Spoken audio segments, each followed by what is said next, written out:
The HBCU roll call of accomplished women is thick with achievement.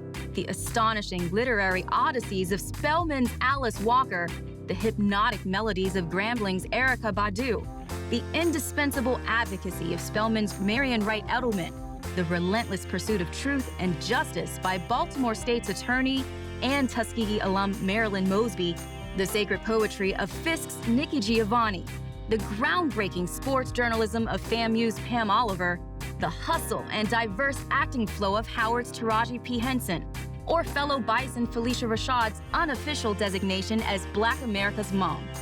All confirm that Black women have always been the backbone of our communities and sources of awe, wonder, and inspiration. Michael Jordan, Hakeem Olajuwon, Patrick Ewing, titans of the men's college hoops from that golden era of the early 1980s. But what about the women from that same period of time? Many of those names can get lost to the fog of time. When plumbing the depths of the hoops fans' memories, it can often feel like it's Cheryl Miller and no one else. For our next story, we go back to my hometown, Philadelphia, which happens to also be the birthplace of one of the best women's college basketball hoops players of all time, Yolanda Laney. What is the true nature of our dreams? Random and mysterious stories born from our subconscious, or perhaps they provide a glimpse into our destiny. Laney on the drive. Beautiful. For one of collegiate basketball's greatest female players, it was one such dream that shaped the trajectory of her life.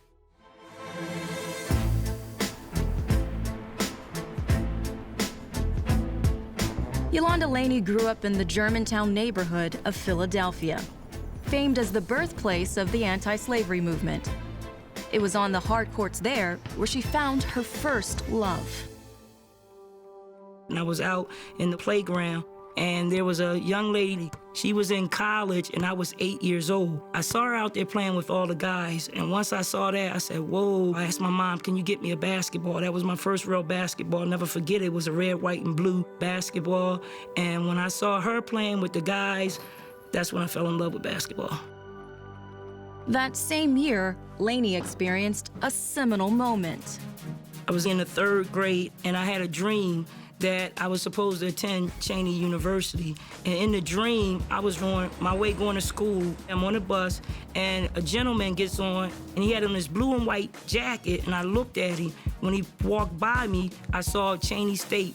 I saw that jacket going in, and it said that I was supposed to go to school at Cheney. I never thought about that dream again until my senior year, when I was being recruited by all the major schools. Laney would go on to star at West Philadelphia High School, earning All-State and McDonald's All-American honors her senior year. After a glittering prep career, the offers poured in. I was getting recruited by over 75 colleges. At the time, my top choice was the University of Kansas. I had offers from Michigan, Tennessee, Georgia, South Carolina, Connecticut. But destiny had another plan. One of Laney's counselors from a local recreation center took her to see a game at a small college on the outskirts of Philadelphia. He took me up to Cheney University, and I was like, this is where I had the dream that I was supposed to go to school. I hadn't thought about Cheney. I didn't know Cheney was right in my backyard, that it was a powerhouse basketball program in the country. They were in the top 4 that year. So I went up to Cheney, I sat there, I watched the game, and I was so blown away with the talent that was on that floor. Starting at guard for Cheney State, number 44, a 5'10" sophomore from Philadelphia, Pennsylvania, Yolanda Laney. Laney played for legendary head coach C. Vivian Stringer, and over 4 years they built an unassailable legacy. Yolanda Laney, great ball control, beautiful move. Delaney driving on Rodman, scores!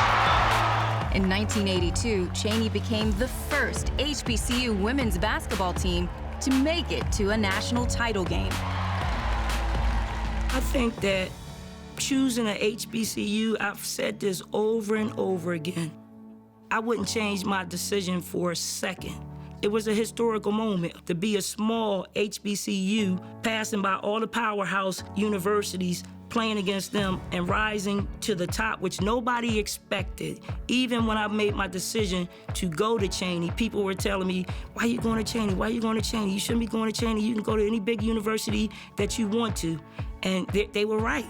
But the Spirit of the Lord led me, and I wound up playing in 4 Sweet 16s, 4 Elite 8s, 2 Final Fours, 1 championship game, and we almost won. Lainey garnered All-America honors before plying her trade overseas in Spain and Switzerland. After her European adventures, Lainey came home to attend law school. But the siren's call of the hard court meant she was never far from the game. After fulfilling the destiny dreamt of as a child, Lainey knew she wanted to pass that dream on, becoming a youth coach for over 30 years.